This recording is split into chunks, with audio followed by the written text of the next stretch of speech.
What's up, everyone? Welcome back to Master English with Real Conversations. I'm James, and of course, I'm here with the brilliant and always motivational Olivia.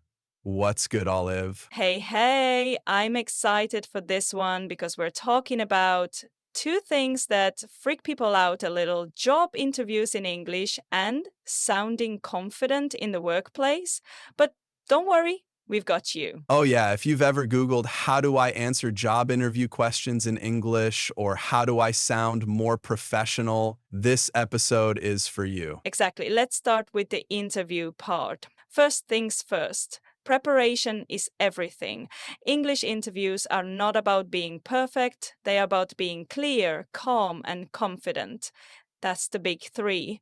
Couldn't agree more. And the cool thing is, most interviews use the same core questions. Stuff like, tell me about yourself. Why do you want to work here? What are your strengths and weaknesses? If you practice answers to those, you're already ahead. Right, let's break down that first one. Tell me about yourself. Most people panic and start listing their whole life story, but really they want a short, clear summary of who you are professionally. Yup. So instead of, well, I was born in 1992 and then I studied biology, and you say, I'm a project manager with 5 years of experience in the tech industry. I specialize in communication, team leadership, and hitting deadlines under pressure. Boom, that's it. Keep it focused and tailor it to the job. Think, what do they need to hear? Now, let's say they ask, what are your strengths? Don't just say, I'm hardworking. Give them something specific, like,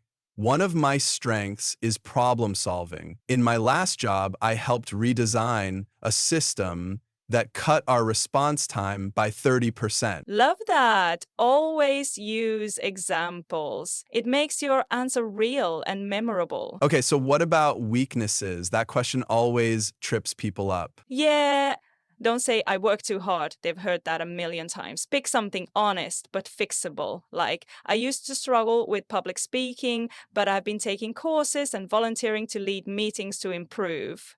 You show self awareness and growth. Yes, the interview isn't just about your past, it's also about your attitude. Now, let's shift into the second part of today's episode: how to sound more confident at work, especially if English isn't your first language. So many people say, I know what I want to say, but I sound unsure. And confidence is huge, especially in business. But the good news?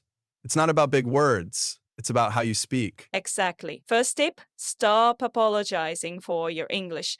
Don't say, sorry, my English is bad. Instead, say something like, English isn't my first language, but I'm happy to explain. That sounds confident and clear. Love that. And tone matters too. Avoid words that weaken your message. Like instead of saying, I think this might work, say, I believe this approach will work. Swap maybe and just with stronger phrases. Yes, let's give listeners some confidence phrases they can use at work. All right, here we go. I'd be happy to take the lead on that. In my opinion, this would be the most efficient solution. Let me walk you through my thinking. Here's what I suggest. Let me clarify what I meant. So good. And when you don't know something, don't panic. Say, that's a great question. I'll get back to you shortly. Let me double check that and follow up. That's confidence too. You're showing that you're reliable, not guessing under pressure. Here's another tip: pause instead of using filler words like like. A small pause actually makes you sound more confident. It shows you're thinking. Ooh, great point. And when you're on video calls or in meetings, sit up straight, speak clearly, look into the camera. You don't need to talk a lot to be confident. Sometimes saying less, but saying it well is the power move. Yes, and honestly, it's all about practice. Confidence in English comes from using it, not from studying it silently. So whether you've got an interview coming up or you're just trying to own your voice in meetings, remember, be prepared, keep it clear, speak with intention, and don't be afraid to pause and breathe.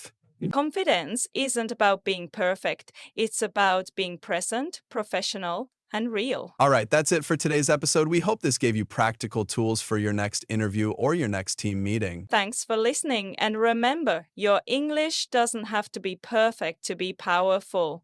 You've got this. See you next time on Master English with Real Conversations. Go speak with confidence. Bye, guys. Speak boldly. You're better than you think.